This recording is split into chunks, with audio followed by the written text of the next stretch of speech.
কোটা আন্দোলনে প্রাণহানি তদন্তে বিদেশি সহায়তা স্বাগত জানাবে সরকার, জানালেন প্রধানমন্ত্রী। নির্বাহী আদেশেই নিষিদ্ধ হচ্ছে জামায়াত, সিদ্ধান্ত কালকের মধ্যেই। নিরীহ কাউকে গ্রেপ্তার না করতে নির্দেশ, নিহতদের স্মরণে শোক পালিত। ব্যাংক সহ 4টি খাতে বড় ধরনের সাইবার হামলার আশঙ্কা করছে সরকার। এবং ভারতের কেরালায় ভূমিধসে নিহত 106, শতাধিক আটকে পড়ার শঙ্কা। Sponsored by Aviva Finance Limited.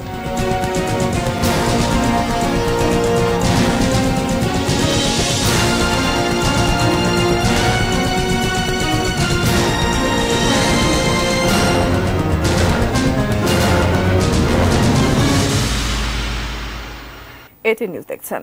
রাত 9টার নিউজ আওয়ারে আমন্ত্রণ জানাচ্ছি। সঙ্গে আছি আমি ফারহিন টুম্পা। শুনছিলেন সংবাদ শিরোনাম। VSL Angle Channel HB VSL Bikrampur steel limited. বিস্তারিত।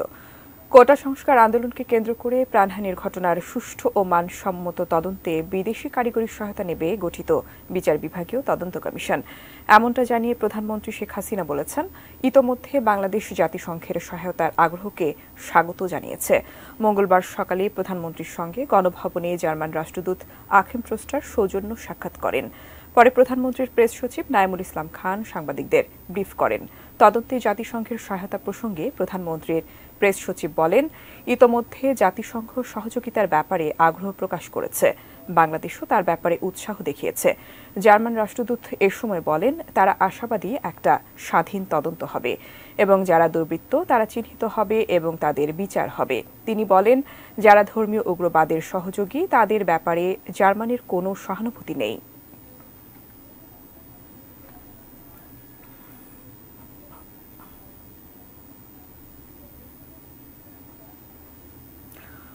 কোটা সংস্কার আন্দোলনকে কেন্দ্র করে দেশের বিভিন্ন স্থানে জামায়াত বিএনপির সন্ত্রাসী হামলায় আহতদের খোঁজ খবর নিতে আজ বিকেলে রাজধানীর শহীদ সোহরাওয়ার্দী মেডিকেল কলেজ হাসপাতালে যান প্রধানমন্ত্রী শেখ হাসিনা।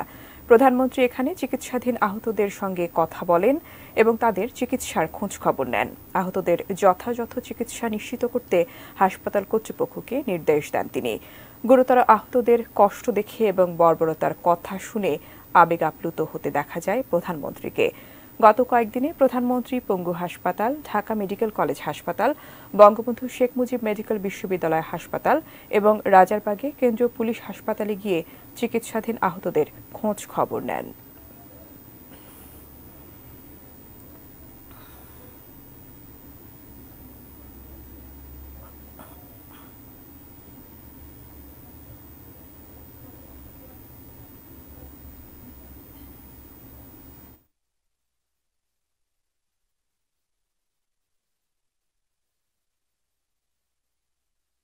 আমি রোজ রোজ পানি ফুটাতে পারবো না। বল তো, পানি না ফুটালে খাবো কি? আমার হচ্ছে টরেমিনোর পরিশোধিত পানি, বুয়েট পরীক্ষিত, যা জাপানের নাম্বার 1 ব্র্যান্ড। 40টি দেশের 30 কোটিরও বেশি মানুষের আস্থার প্রতীক। পানির ডাক্তার টরেমিনো।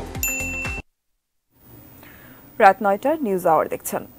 নির্বাহী আদেশের মাধ্যমে জামায়াত নিষিদ্ধ করতে চায় সরকার। এ বিষয়ে বুধবারের মধ্যে চূড়ান্ত সিদ্ধান্ত নিতে নির্দেশনা দিয়েছেন প্রধানমন্ত্রী শেখ হাসিনা। তবে মুক্তিযুদ্ধের সময় মানবতা বিরোধী অপরাধের দায়ে জামায়াত নিষিদ্ধের বিষয়টিও বিবেচনায় আছে সরকারের। আওয়ামী লীগের সাধারণ সম্পাদক ওবায়দুল কাদের এবং আইনমন্ত্রী আনিসুল হক আজ এসব তথ্য জানিয়েছেন। ৭১-এর মুক্তিযুদ্ধে পরাজিত শক্তি জামাতে ইসলামীর রাজনীতি নিষিদ্ধ করতে জোরালো দাবি উঠেছিল শহীদ জননী জাহানারা ইমামের নেতৃত্বে ৯০-এর দশকে এবং পরে ২০১৩ সালে গণজাগরণে। আন্তর্জাতিক অপরাধ ট্রাইব্যুনালে জামায়াতের একাধিক নেতার মানবতা বিরোধী অপরাধের বিচারে এবং পরে সুপ্রিম কোর্টের আপিল বিভাগের চূড়ান্ত রায়গুলোর বেশ কটিতে জামায়াতের যুদ্ধ অপরাধের প্রমাণ মেলে। তারুণ্যের প্রবল চাপে সরকার জামায়াতের রাজনীতি নিষিদ্ধর পক্ষে মত দিলেও সেজন্য আইন সংস্কার করতে হবে বলে তখন জানানো হয়। সরকারের কর্তা ব্যক্তিরা বলেন, মানবতা বিরোধী অপরাধে ব্যক্তির পাশাপাশি সংগঠনের সাজার বিষয়টিও আইনে যুক্ত করতে হবে। কিন্তু বছরের পর বছর গেলেও সেই আইন আর সংশোধন হয়নি। সাম্প্রতিক সময়ে কোটা আন্দোলনের জেরে সারা দেশে সহিংসতায় জামায়াতের সরাসরি অংশগ্রহণের তথ্য দেন গোয়েন্দারা। এর পরিপ্রেক্ষিতে সরকার এবার সন্ত্রাসী কার্যকলাপের দায়ে নির্বাহী আদেশ দিয়ে জামায়াতের রাজনীতি নিষিদ্ধ করতে চায়। আর মাননীয় প্রধানমন্ত্রী আমাকে নির্দেশ দিয়েছেন, এটা ঠিক, যে আগামীকালকের মধ্যে একটা ব্যবস্থা নেওয়ার। বাস্তবায়নের প্রক্রিয়া কি হবে তার আইনগত দিকে দেখে শুনে সরকার শিগগিরই পরবর্তী পদক্ষেপ নেবে। মঙ্গলবার আওয়ামী লীগের সাধারণ সম্পাদক ওবায়দুল কাদের আওয়ামী লীগ কার্যালয়ে এবং সচিবালয়ে নিজ দপ্তরে প্রবেশের সময় আইনমন্ত্রী জামাত নিষিদ্ধে সরকারের অবস্থান জানান। কোন দলকে যখন নিষিদ্ধ করা হয় তখন সেটা নির্বাহী আদেশই হয়, সেটা কোনো বিচার বিভাগীয় আদেশে হয় না। কিন্তু 1971-এর খুন, ধর্ষণ, লুটতরাজের মতো মানবতা বিরোধী অপরাধের দায়ে জামাতকে নিষিদ্ধ করতে প্রয়োজনীয় আইন করা বা আইনের সংস্কার করার বিষয়ে সরকার এখনো কোনো সিদ্ধান্তে আসতে পারেনি। বিষয়টিকে বিবেচনাধীন বলছেন আইনমন্ত্রী। যুদ্ধ অপরাধীদের অপরাধের দায়ে বিচার করা এক কথা, জামাতকে নিষিদ্ধ করা আরেক কথা। যুদ্ধ অপরাধের দায়ে যদি এই আইনের যে পরিবর্তনের কথা এবং সংশোধনের কথা আমরা লিখেছি, সেই সংশোধন যদি হতো এবং সেটা হলেও সেটা হবে, এবং সেটা হলে যেটা হবে যে জামাতকে যুদ্ধ অপরাধী হিসাবে বিচার করা হবে। জি বলেন, এটা আপনারা দেখবেন। আশিকুর রহমান অপু, এটি নিউজ, ঢাকা। এদিকে দেরিতে হলেও জামায়াতে ইসলামী ও ছাত্র শিবির নিষিদ্ধের সিদ্ধান্তকে স্বাগত জানিয়েছেন দীর্ঘদিন ধরে এই দাবিতে সোচ্চার বিশিষ্টজনেরা। তারা বলছেন, এই সিদ্ধান্তের কারণে নানান অভিঘাত আসতে পারে, সেসব চ্যালেঞ্জ মোকাবেলায় সরকারকে প্রস্তুত থাকতে হবে। দীর্ঘদিন থেকে জামাত শিবিরের রাজনীতি নিষিদ্ধ করার দাবি বিভিন্ন রাজনৈতিক দল, সামাজিক সংগঠন ও মুক্তিযোদ্ধাদের। শহীদ জননী জাহানারা ইমামের নেতৃত্বে ৭১-এর ঘাতক দালাল নির্মূল কমিটি গঠিত গণ আদালত এবং পরবর্তীতে গণজাগরণ মঞ্চের দাবিও ছিল জামাত শিবির নিষিদ্ধ করা। নানা দিক থেকে এই দাবির কথা উঠলেও এতদিন দলটিকে নিষিদ্ধ করেনি ক্ষমতাসীনরা। যদিও ২০১৮ সালে উচ্চ আদালতের রায়ে দলটির নিবন্ধন বাতিল করা হয়। তবে চলতি মাসে কোটা সংস্কার আন্দোলনে ভর করে বিভিন্ন স্থানে অগ্নিসন্ত্রাস ও সহিংসতা চালায় জামাত শিবির, এমন দাবি সরকারের। পরে সোমবার ১৪ দলের বৈঠকে দলটিকে নিষিদ্ধের সিদ্ধান্ত হয়। এই সিদ্ধান্তকে সাধুবাদ জানিয়েছেন বিশিষ্ট নাগরিকরা। তবে তাদের আশঙ্কা, এই সিদ্ধান্ত খুব সহজেই মেনে নেবে না জামায়াত ও বিএনপি। এমনকি ভিন্ন নামে দল গঠনও করতে পারে জামায়াত। নিষিদ্ধ করলে যে সন্ত্রাস বন্ধ হয়ে যাবে এটা মনে করার কোনো কারণ নেই। কারণ জামাতে ইসলামীর অবস্থান এখন শুধু দলের মধ্যে না, তারা তো বেনামে তো দল করেইছে, এমনকি সরকারি দলে ছাত্রলীগ, আওয়ামী লীগের মধ্যে তাদের অনুপ্রবেশ ঘটেছে। যদি নিষিদ্ধ হয় তাহলে কি জামাতের এবং ইসলামিস্টদের বা জঙ্গিদের রাজনীতি বন্ধ হয়ে যাবে বাংলাদেশে? না, অন্য নামে হলেও আসবে। আসল বিষয়টা হচ্ছে রাষ্ট্র এবং সরকার এই ধর্মভিত্তিক জাতীয়তাবাদকে গ্রহণ করবে কি করবে না। এই দুই বিশিষ্টজন মনে করেন, জামাত শিবির নিষিদ্ধ পরবর্তী চ্যালেঞ্জ মোকাবেলায় নাগরিক সমাজকে সাথে নিয়ে কঠোর থাকতে হবে সরকারকে। জামাতের পাশে বিএনপির মতো একটা বড় দল রয়েছে, বিদেশে পাকিস্তান রয়েছে, তথাকথিত ইসলামিক উম্মা রয়েছে, এমনকি তাদের একটা আন্তর্জাতিক জেহাদি বলয় রয়েছে। সুতরাং তারা খুব সহজে এটা ছেড়ে দেবে মনে করার কারণ নেই। তো তার জন্য সরকারকে, নাগরিক সমাজকে, দেশবাসীকে প্রস্তুত থাকতে হবে। তারা কিন্তু রাষ্ট্রটাকেই ইসলামিক রাষ্ট্র বানাতে চায়। এখন এইটা কিন্তু একটা আদর্শগত লড়াই। সেখানে কাউকে নিষিদ্ধ করলেন, কাউকে ছেড়ে রাখলেন, তাতে কিন্তু খুব একটা হেরফের হবে না। হ্যাঁ, সোর্স অফ ফান্ড টার্নগুলি বন্ধ হবে কিছুটা, সব নির্ভর করছে কিন্তু সদিচ্ছার উপরে। Sadia Afroz, ATN news, Dhaka. Quota আন্দোলনে সহিংসতায় নিজেদের দায় আড়াল করতেই জামায়াত শিবিরকে নিষিদ্ধের ইস্যুকে আবার সামনে এনেছে সরকার, বলছে বামপন্থী কয়েকটি দল। তাদের প্রশ্ন, কেন আরও আগেই জামায়াতে ইসলামীকে নিষিদ্ধ করতে পারেনি আওয়ামী লীগ? আর ঐক্যের সঙ্গে জামায়াত প্রসঙ্গে বিএনপি বলছে এটা তাদের ভাবার বিষয় নয়। আরও জানাচ্ছেন নাজিয়া আফরিন। কোটা বিরোধী ছাত্র আন্দোলনে ভর করে ব্যাপক সহিংসতার জন্য জামায়াতে ইসলামী ও তাদের ছাত্র সংগঠন ছাত্র শিবির জড়িত রয়েছে বলে অভিযোগ করে আসছে সরকার। এরই পরিপ্রেক্ষিতে সোমবার রাতে 14 দলের সাথে বৈঠক শেষে জামাত শিবির নিষিদ্ধের সিদ্ধান্ত আসে। জামাত শিবির নিষিদ্ধ করার সর্বসম্মত সিদ্ধান্ত গৃহীত হয়। দেশে জামাতকে নিষিদ্ধ করার বিষয়টি আইনি প্রক্রিয়ায় রয়েছে বহু বছর ধরে। হঠাৎ করে 14 দলের এই সিদ্ধান্তের বিষয়টিতে আওয়ামী লীগের নৈতিক ও আদর্শিক ভিত্তি নেই বলে যুক্তি দিলেন বামপন্থী কয়েকজন নেতা। তাদের আশঙ্কা, এমন সিদ্ধান্ত আওয়ামী লীগেরই রাজনৈতিক অস্তিত্ব বিপন্ন হতে পারে। যুদ্ধাপরাধের জন্য, মানবতা বিরোধী অপরাধের জন্য যারা যুক্ত দল বা সংগঠনগতভাবে পৃথিবীর বিভিন্ন দেশে তারা কিন্তু নিষিদ্ধ হয়েছে। বাংলাদেশেও মানুষ সেরকম দেখতে চেয়েছিল, কিন্তু বিভিন্ন সময় গত 54 বছরও আপনি খেয়াল করবেন যে এর আগে আওয়ামী লীগ সহ যারাই সরকারে ছিল তারা কেউ কিন্তু এ ব্যাপারে তারা কিন্তু নীতিনিষ্ঠ অবস্থান তারা গ্রহণ করতে সক্ষম হয়নি। দেশের ভেতরে বা আন্তর্জাতিক সম্প্রদায়ের কাছে এই ধরনের উদ্যোগ নিয়ে আওয়ামী লীগ গত কদিনে রাষ্ট্রীয়ভাবে যে অপরাধটা সংগঠিত করেছে সেখান থেকে পার পাওয়ার কোনো সুযোগটা হবে না। জামাত শিবিরকে নিষিদ্ধ করার জন্য 14 দলের অ্যাপ্রুভাল নিতে হলো। আমি মনে করি এটাও একটা ফায়দা লুটার অপরাজনীতিতে আবার ঢুকে গেছে আওয়ামী লীগ। এদিকে ছাত্রদের আন্দোলনে বাধা দেয়া 6 সমন্বয়ককে আটক রাখা এবং দেশজুড়ে হামলা গ্রেফতারের ঘটনার তীব্র নিন্দা জানায় বিএনপি। মঙ্গলবার গুলশানে চেয়ারপারসনের কার্যালয়ে এক সংবাদ সম্মেলনে মির্জা ফখরুল ইসলাম আলমগীর বলেন, রাজনৈতিক সমস্যার রাজনৈতিক সমাধান প্রয়োজন। কেন এতদিন নেয়নি কেন তারা? আজকে এখন নিচ্ছে কেন? এই জন্য তাদের অনেক যুক্তি থাকবে, অনেক কথা তারা বলবে। আমরা যে কথাগুলো বলছি এই জন্য তারা আবার অনেক কথা বলবে, তাতে আমাদের কিছু যায় আসে না। আমরা খুব পরিষ্কার করে বলি, আমরা বিশ্বাস করি যে যারা যারা এখানে রাজনীতি করে তাদের অধিকার আছে রাজনীতি করার। এখন জনগণের দায়িত্ব হচ্ছে সেটা যে কার রাজনীতি সে গ্রহণ করবে, কার রাজনীতি সে গ্রহণ করবে না। This is not our concern. Nazia Afrin, এটি নিউজ, ঢাকা। কোটা সংস্কার আন্দোলনে প্রাণহানিতে দুঃখ প্রকাশ করেছেন হাইকোর্ট। আন্দোলনকারীদের ওপর গুলি না চালানো এবং 6 সমন্বয়কারীর মুক্তি এবং নির্দেশনা চেয়ে করা একটি রিট আবেদনের শুনানিতে বিচারপতি মোস্তফা জামান ইসলাম ও বিচারপতি এস.এম. মাসুদ হোসেন দোলনের বেঞ্চ এ প্রতিক্রিয়া জানান। রিটের শুনানির সময় আদালত কক্ষে রিটকারী আইনজীবী ও সরকার পক্ষের হট্টগোল করে। মঙ্গলবার সকাল 10:30টার দিকে দ্বিতীয় দিনের মতো বৈষম্যবিরোধী ছাত্র আন্দোলনের 6 সমন্বয়ককে ডিবি হেফাজত থেকে মুক্তি ও আন্দোলনে পুলিশের গুলিছোড়া বন্ধে নির্দেশনা চেয়ে করা রিটের শুনানি শুরু হয় বিচারপতি মোস্তফা জামান ইসলাম ও বিচারপতি এস.এম. মাসুদ হোসেন দোলনের হাইকোর্ট বেঞ্চে।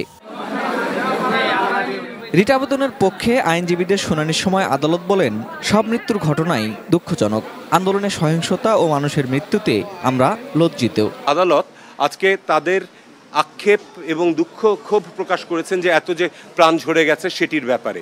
আমাদেরকে বিভিন্ন প্রশ্ন জিজ্ঞেস করেছেন যে সিআরপিসি অনুযায়ী, পেনাল কোড অনুযায়ী কোন কোন অফেন্সের সময় গুলি করতে পারে। আমরা সবকটাই দেখিয়েছি যে এই ক্ষেত্রে এগুলোর কোনোটাই অ্যাপ্লিকেবল ছিল না। রিট আবেদনের পক্ষের আইনজীবীরা বক্তব্য দেওয়ার সময় তার ঘোর বিরোধিতা শুরু করেন সরকার পক্ষের আইনজীবীরা। আদালত কক্ষেই হইচই ও হট্টগোলের ঘটনাও ঘটে। Assistant attorney general, deputy attorney general, ওনাদের দায়িত্ব হচ্ছে রাষ্ট্রের কাজ করা। ওনারা ওনাদের নির্ধারিত কোর্টে না থেকে সবাই কেন এই বেঞ্চের মধ্যে ছিলেন? আমাদের কেন এমন অবস্থা শুনতে হয়েছে যে আমরা যখন মাইক নিয়ে কথা বলার চেষ্টা করছি, মাইক অন থাকার পরেও আমাদের কথা শোনা যায়নি? কারণ চারিদিক থেকে তখন বিভিন্ন ধরনের কথাগুলো বলা হচ্ছে, ব্যক্তিগত আক্রমণগুলো করা হচ্ছে। রিটকারী পক্ষের আইনজীবীরা গণকমিশনে আছেন এমন অভিযোগ করে তাদের নিরপেক্ষতা নিয়ে প্রশ্ন তোলেন সরকার পক্ষের আইনজীবীরা। তারা একদিকে কোর্টে আসেন কি পুলিশ যাতে গুলি করতে না পারে, আবার আরেকদিকে কোনারে এসে গণতন্ত্র কমিশনের ফ্যাক্ট ফাইন্ডিং করবেন পুলিশকে ইলিগালি কাকে গুলি করেছে কিনা। তাহলে তো বিচারের আগেই রায় দেওয়া হয়ে গেছে। কোর্ট ওনাদেরকে ডেকেছেন যে আপনারা কি বলার বলেন। কাজে এখানে ওনারা লয়ার হিসেবে গেছেন। গণতদন্ত কমিশন একটা আলাদা বিষয়, আর আজকে আমাদের যে পিটিশনটা সেটা পুরোটাই একটা আলাদা বিষয়। একজন আইনজীবী হিসেবে দায়বদ্ধতা থেকে আমরা এসেছি। আধা ঘন্টার মধ্যে পিটিশন ড্রাফট করে আমরা বলেছি যেভাবে পারে যে পারে যেন এই গুলিটা থামানোর চেষ্টা করা হয়। সরকার পক্ষের আইনজীবীরা পুলিশের সদস্য নিহত হওয়ার ঘটনা উল্লেখ করে বলেন, তৃতীয় পক্ষের গুলিতে এত প্রাণহানি ঘটেছে।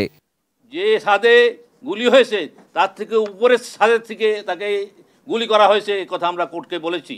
আমরা যে বলছি যে এই আন্দোলনের মধ্যে তৃতীয় পক্ষ এই হাইজ্যাক করে নিয়ে গেছে, তার প্রমাণ হলো এই বাচ্চাকে কিল করার মধ্যে। এই রিটে মন্ত্রিপরিষদ সচিব, জননিরাপত্তা সচিব, পুলিশ মহাপরিদর্শক ও সংশ্লিষ্টদের বিবাদী করা হয়। 2.5 ঘন্টা শুনানি শেষে বুধবার আরও শুনানির পর আদেশ দেওয়া হবে বলে জানান আদালত। Ferdous Rahman, ATN news, Dhaka. শুধু সংখ্যা বাড়ানোর জন্য যেন কোনো নিরীহ ব্যক্তিকে গ্রেপ্তার করা না হয় সে ব্যাপারে সবাইকে সতর্ক করে দেওয়া হয়েছে বলে জানিয়েছেন আওয়ামী লীগের সাধারণ সম্পাদক ওবায়দুল কাদের। দুপুরে আওয়ামী লীগের কেন্দ্রীয় কার্যালয়ে যৌথ সভার আগে সংবাদ সম্মেলনে তিনি একথা বলেন। এ সময় কোটা বিরোধী আন্দোলনকে কেন্দ্র করে নিহত ও আহতদের স্মরণে দোয়া ও 1 মিনিট নীরবতা পালন করা হয়। ওবায়দুল কাদের বলেন, জামায়াত ধর্মের নামে মুখোশধারী সাম্প্রদায়িক অপশক্তি, বিভিন্ন সময়ে নাশকতা, সহিংসতা ও রাষ্ট্রবিরোধী কর্মকাণ্ডে দলটির জড়িত থাকার প্রমাণ পাওয়া গেছে।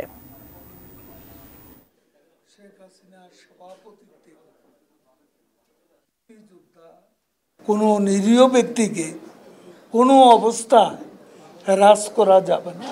কেউ যেন অতি উৎসাহিত হয়ে গ্রেপ্তারের সংখ্যা বাড়াতে গিয়ে নিরপরাধী অনেককেও জড়িয়ে ফেলে, এটা যেন কোনো অবস্থাতেই না হয়। কোটা সংস্কার আন্দোলনে নিহতদের স্মরণে দেশ জুড়ে শোক পালিত হয়েছে।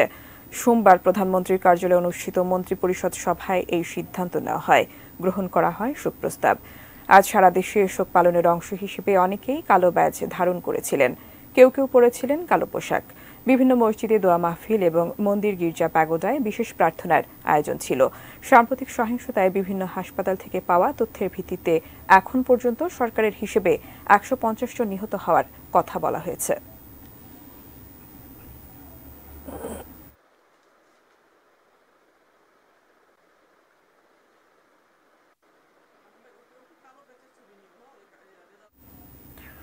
ব্যাংক সহ দেশের 4টি প্রধান খাতে বড় ধরনের সাইবার হামলার আশঙ্কার কথা জানিয়েছেন তথ্য প্রযুক্তি প্রতিমন্ত্রী জুনাইদ আহমেদ পলক। তিনি জানান, গত 10 দিনে 50,000 বারের বেশি হামলা চালিয়ে 8টি ওয়েবসাইটের ক্ষতি করার চেষ্টা হয়েছে। দুপুরে সাইবার নিরাপত্তা বিষয়ক জরুরি সভা শেষে আয়োজিত ব্রিফিংয়ে তিনি এসব কথা জানান। প্রতিমন্ত্রী বলেন, অংশীজনদের সঙ্গে সাইবার নিরাপত্তা পর্যালোচনা করে ব্যাংক ও আর্থিক প্রতিষ্ঠান, তৈরি পোশাক শিল্প, টেলিকম এবং বিদ্যুৎ ও জ্বালানি খাতে সাইবার হামলার আশঙ্কা সামনে এসেছে। এ বিষয়ে সবাইকে সতর্ক থাকার পরামর্শ দিয়ে দেশের 35টি গুরুত্বপূর্ণ তথ্য প্রযুক্তি অবকাঠামোকে সাইবার নিরাপত্তা অনুশাসন কঠোরভাবে অনুসরণের নির্দেশ দেন তিনি। এবং প্রায় 50,000-এরও বেশি বার হামলা হয়েছে গত 10 দিনে, এবং সেখানে আমাদের 8টি ওয়েবসাইটকে ক্ষতিগ্রস্ত করার চেষ্টা করা হয়েছে, কিন্তু কোনো ওয়েবসাইট হ্যাক হয়নি। যেটা ডিএনএস সিস্টেম যেটা বলে, সেটাতে আসলে ওইটা হচ্ছে ডাইভার্ট করে কেউ যখন ওই ওয়েবসাইটে ব্রাউজ করতে গিয়েছে তখন তাকে ওখান থেকে ডাইভার্ট করে অন্য একটা সাইটে গিয়ে সেটা শুধু ফ্রন্ট পেজটা দেখানো হয়েছে যে এই ওয়েবসাইটটি হ্যাক হয়েছে। বাদ আসর রাজধানীর গুলশান আজাদ মসজিদে জানাজার পর সন্ধ্যায় বনানী কবরস্থানে দাফন করা হয়েছে সঙ্গীতশিল্পী, নির্মাতা ও সঞ্চালক হাসান আবিদুর রেজা জুয়েলকে। আজ সকালে রাজধানীর একটি বেসরকারি হাসপাতালে শেষ নিঃশ্বাস ত্যাগ করেন তিনি। 1 যুগেরও বেশি সময় ধরে ক্যান্সারের সঙ্গে যুদ্ধ করে অবশেষে আজ হার মানলেন জুয়েল। 90 দশকে জমজমাট অডিও শিল্পের অন্যতম চমক হিসেবে আবির্ভাব তার। 1993 সালে আয়ুব বাচ্চুর সুরে তার প্রথম অ্যালবাম কুয়াশা প্রহর প্রকাশিত হয়েই সাড়া ফেলে। 2011 সালে লিভার ক্যান্সার ধরা পড়ে জুয়েলের। এরপর ফুসফুস এবং হাড়েও সেটি সংক্রামিত হয়। 1 যুগের বেশি সময় ধরে দেশে বিদেশে চিকিৎসা নিয়েছেন তিনি। অবস্থার অবনতি হয় গত 23 জুলাই রাতে তাকে লাইফ সাপোর্টে রাখা হয়। 25 জুলাই শারীরিক অবস্থার কিছুটা উন্নতি হলেও আজ চিরতরে স্তব্ধ হয়ে যায় শ্রোতাপ্রিয় এই কণ্ঠ। বুকেরই নিঃশ্বাস তোমায় নিয়ে যায় কি ধরা বাজির কোনো তার। অন্য প্রসঙ্গ, আগামীকাল থেকে স্বাভাবিক সূচিতে চলবে সরকারি বেসরকারি সব অফিস। দুপুরে জনপ্রশাসন মন্ত্রণালয় জানায়, সকাল 9টা থেকে বিকেল 5টা পর্যন্ত অফিস কার্যক্রম এবং সকাল 10টা থেকে বিকেল 4টা পর্যন্ত ব্যাংকে লেনদেন চলবে। সহিংসতার কারণে গত 19 জুলাই মধ্যরাত থেকে সারা দেশে কারফিউ জারি করে সরকার। এ কারণে 21 থেকে 23 জুলাই পর্যন্ত ছিল সাধারণ ছুটি। পরে কারফিউ শিথিল হলে সরকারি বেসরকারি অফিসগুলো খুলে দেওয়ার সিদ্ধান্ত হয়, তবে কমিয়ে দেওয়া হয়েছিল কর্মঘণ্টা। 3 দিনের নির্বাহী আদেশের ছুটি শেষে গত বুধবার থেকে সব সরকারি ও বেসরকারি অফিস বেলা 11টা থেকে বিকেল 3টা পর্যন্ত চলে। পরে 28 থেকে 30 জুলাই পর্যন্ত অফিস সময় বাড়িয়ে সকাল 9টা থেকে বিকেল 3টা পর্যন্ত নির্ধারণ করে সরকার। 10 দিন পরে স্বাভাবিক কর্মঘণ্টায় ফিরছে অফিস পাড়া।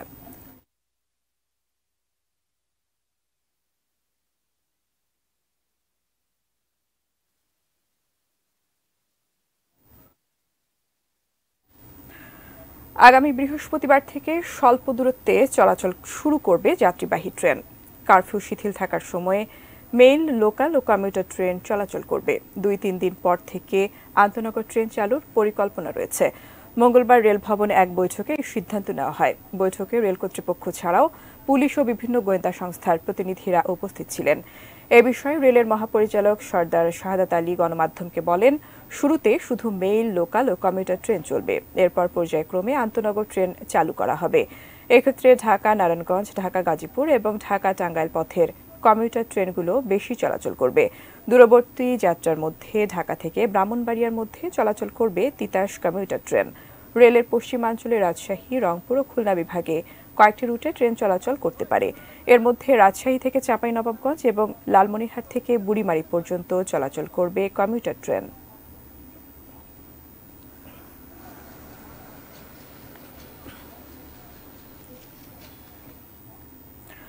বুধবার থেকে শনিবার পর্যন্ত ঢাকা, নারায়ণগঞ্জ, গাজীপুর ও নরসিংদীতে কারফিউ শিথিলের সময়সীমা সকাল 7টা থেকে রাত 8টা। এদিকে নিরাপত্তা বিবেচনায় রেখে সরকার ধাপে ধাপে শিক্ষা প্রতিষ্ঠান খুলে দেবার চিন্তা করছে। আর ফেসবুক, টুইটারের মতো সামাজিক যোগাযোগ মাধ্যম নিয়ে করণীয় ঠিক করতে বুধবার আলোচনায় বসছে বিটিআরসি। কোটা সংস্কার আন্দোলনের জেরে চলা সহিংসতার বাস্তবতা পর্যালোচনায় মঙ্গলবার সচিবালয়ে আন্তঃমন্ত্রণালয় বৈঠক। স্বরাষ্ট্রমন্ত্রীর নেতৃত্বে এই বৈঠকে আইন, শিক্ষা, শিল্প, যোগাযোগ প্রযুক্তি, শ্রম, তথ্য, পররাষ্ট্র এবং বাণিজ্য মন্ত্রণালয়ের মন্ত্রী, প্রতিমন্ত্রী ও সচিবেরা অংশ নেন। ছিলেন আইন শৃঙ্খলা রক্ষাকারী বাহিনীর প্রতিনিধিরাও। বৈঠক জুড়েই গেল কয়েকদিনে চলা সহিংসতার তথ্য তুলে ধরেন নিরাপত্তা বাহিনীর কর্তারা। বিভিন্ন স্থানে নাশকতার তথ্যকে রীতিমতো জঙ্গি তৎপরতা বলে মনে করছেন তারা। আগামী বুধবার হতে শনিবার পর্যন্ত সকাল 7টা হতে রাত 8টা পর্যন্ত সন্ধ্যা আইন কিংবা কারফিউ শিথিল থাকবে। বৈঠক শেষে স্বরাষ্ট্রমন্ত্রী জানান, গ্রেপ্তার হয়রানি নিয়ে সতর্ক থাকছে সরকার। গোয়েন্দা তথ্য ছাড়াও ভিডিও ফুটেজের ভিত্তিতেই গ্রেপ্তার চলছে। ভুলক্রমে যদি কেউ আবার নিয়ে আসে, আমাদের থানায় অফিসাররা তাদের চেক করে যাদের মনে করে যে নিরাপদ তিনি, তাকে ছেড়ে দেওয়া হচ্ছে। সহিংসতার ঘটনা তদন্তে যে বিচার বিভাগীয় কমিশন গঠন করা হয়েছে সেটা সদস্য সংখ্যা বাড়ানোর কথাও জানান আইনমন্ত্রী। অনুসন্ধান এবং তদন্তের স্কোপ অনেক বেড়ে গেছে। আমরা চিন্তা ভাবনা করছি যে তদন্ত কমিশনের এখন একজনই সদস্য, আমরা সেটাকে 3 জনে করার সিদ্ধান্ত খুব শিগগিরই হয়তো নিতে পারি। শিক্ষামন্ত্রী বলছেন, এইচএসসি পরীক্ষা চালু করা, বিশ্ববিদ্যালয়গুলোতে অনলাইনে ক্লাস বা শিক্ষা প্রতিষ্ঠান খোলার বিষয়গুলোতে সিদ্ধান্ত নেওয়া হবে নিরাপত্তার কথা বিবেচনায় রেখেই। জননিরাপত্তার বিষয়টি বিবেচনায় নিয়ে আমরা সকল কর্তৃপক্ষের সাথে আলোচনা করে ধাপে ধাপে অবশ্যই আমরা শিক্ষা প্রতিষ্ঠানগুলো খুলতে চাই। মৌখিকভাবে লিখিতভাবে উত্তর দানের জন্য চিঠি দিয়েছিলাম। এখন পর্যন্ত ফেসবুক এবং ইউটিউবের কাছ থেকে আমার জানা মতে বিটিআরসিতে তারা কোনো উত্তর দেয়নি। আশিকুর রহমান অপু, এটি নিউজ, ঢাকা। লক্ষ্মীপুরের রামগতিতে ইফটিজিং এর বিচার চাইতে গিয়ে সালিশ বৈঠকেই প্রাণ হারালেন বিচার প্রার্থীর নানা। দুপুরে রামগতি উপজেলার রামদয়াল বাজারের এই ঘটনায় 2 জনকে আটক করা হয়েছে। নিহত ব্যক্তির নাম নুরনবী মাস্টার। পুলিশ জানায়, কয়েকদিন আগে নুরনবী মাস্টারের নাতি মঞ্জুর হোসেন স্ত্রীকে নিয়ে রিকশায় করে বাড়ি ফিরছিলেন।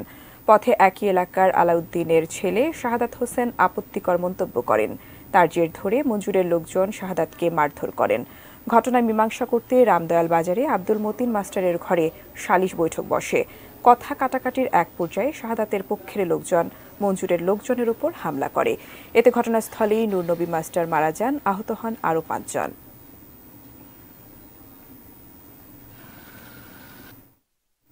কুমিল্লায় নির্মাণ শ্রমিক মোহাম্মদ ইয়াসিন মিয়া হত্যা মামলায় একজনের মৃত্যুদণ্ড ও অপর আসামিকে যাবজ্জীবন কারাদণ্ড দিয়েছেন আদালত। মঙ্গলবার দুপুরে কুমিল্লার অতিরিক্ত জেলা ও দায়রা জজ রোজিনা খান এ রায় দেন। মৃত্যুদণ্ডপ্রাপ্ত আসামি মোহাম্মদ শাহজাহান মিয়া ও যাবজ্জীবন কারাদণ্ডপ্রাপ্ত আসামি সেলিম মিয়া কুমিল্লা সদর দক্ষিণ উপজেলাধীন ঝোলাই কুড়িয়াপাড়া গ্রামের মৃত আলী মিয়ার ছেলে। মামলার বিবরণে জানা যায়, মাদক ব্যবসা ও পরকীয়া প্রেমে বাধা দেয়ায় 2020 সালের 18 মে রাতে মসজিদ থেকে বাড়ি ফেরার পথে ইয়াসিন মিয়া ও তার ভাই মিজানুর রহমানকে ছুরিকাঘাত করে পালিয়ে যায় শাহজাহান ও তার ভাই সেলিম মিয়া।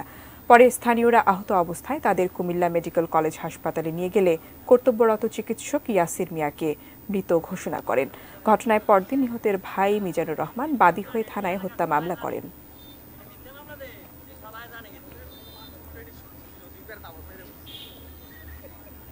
দেশের বাইরের খবর।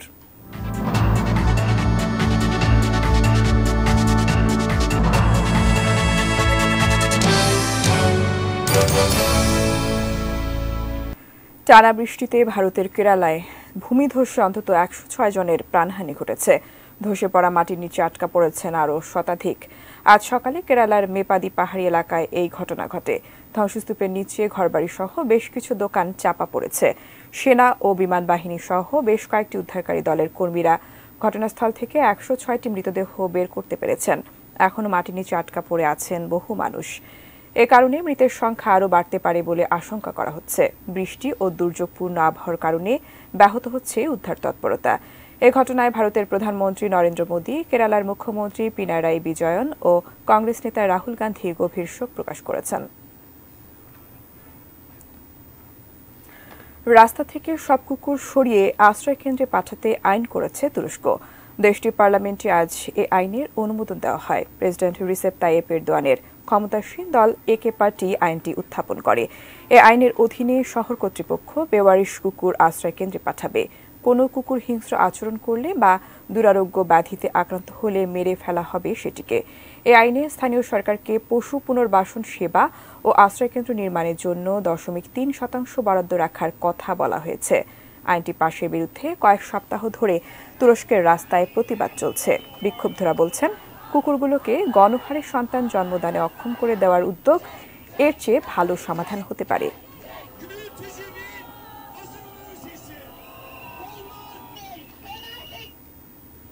Ispahani sports news.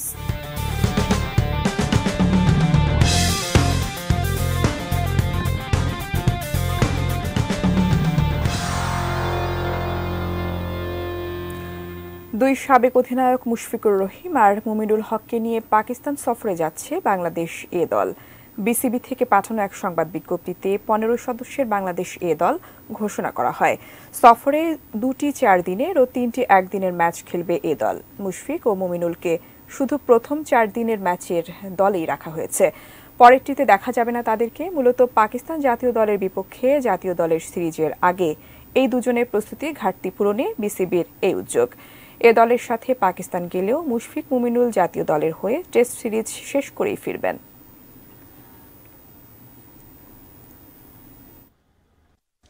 পাকিস্তান সফরটা তো আশা করি ভালোই হবে। আর পারফরমেন্স দেখা হয়েছে, কিছু প্লেয়ারের আছে সুযোগ দরকার তাদেরকে সেইভাবে। তো যেহেতু আমাদের একসাথে 2-3টা এই টিমের খেলা পাওয়া যাচ্ছে, ইটস এ গ্রেট অপরচুনিটি আমাদের প্লেয়ারদের জন্য, যেমন ইয়াংদের জন্য তেমন যারা আছে যে মানে মাঝপথে আছে তাদেরও প্র্যাকটিসের দরকার। তো সেসব প্লেয়ারদের জন্য। শেষ করব নিউজ আওয়ার, তার আগে এক নজরে শিরোনামগুলো জানিয়ে দিচ্ছি আরও একবার। কোটা আন্দোলনে প্রাণহানি তদন্তে বিদেশি সহায়তা স্বাগত জানাবে সরকার, জানালেন প্রধানমন্ত্রী। নির্বাহী আদেশেই নিষিদ্ধ হচ্ছে জামায়াত, সিদ্ধান্ত কালকের মধ্যেই। নিরীহ কাউকে গ্রেপ্তার না করতে নির্দেশ, নিহতদের স্মরণে শোক পালিত। ব্যাংক সহ 4টি খাতে বড় ধরনের সাইবার হামলার আশঙ্কা করছে সরকার। ভারতের কেরালায় ভূমিধসে নিহত 106, শতাধিক আটকে পড়ার শঙ্কা। কাল থেকে সব অফিসে স্বাভাবিক সময়সূচি, স্বল্প দূরত্বের ট্রেন চলবে বৃহস্পতিবার থেকে। ধাপে ধাপে শিক্ষা প্রতিষ্ঠান খোলার কথা ভাবছে সরকার, সামাজিক মাধ্যম খুলতে বৈঠককাল। এবং মুশফিক মুমিনুলকে নিয়ে পাকিস্তান সফরের জন্য এ দল ঘোষণা। Sponsored by Abiba Finance Limited. এই ছিল নিউজ আওয়ার। এটিএন নিউজের সব খবর জানতে ভিজিট করুন www.atnnewstv.com। এছাড়া চোখ রাখুন এটিএন নিউজের ইউটিউব ও ফেসবুক পেজে। সঙ্গে থাকুন, দেখতে থাকুন এটিএন নিউজ। ধন্যবাদ সবাইকে।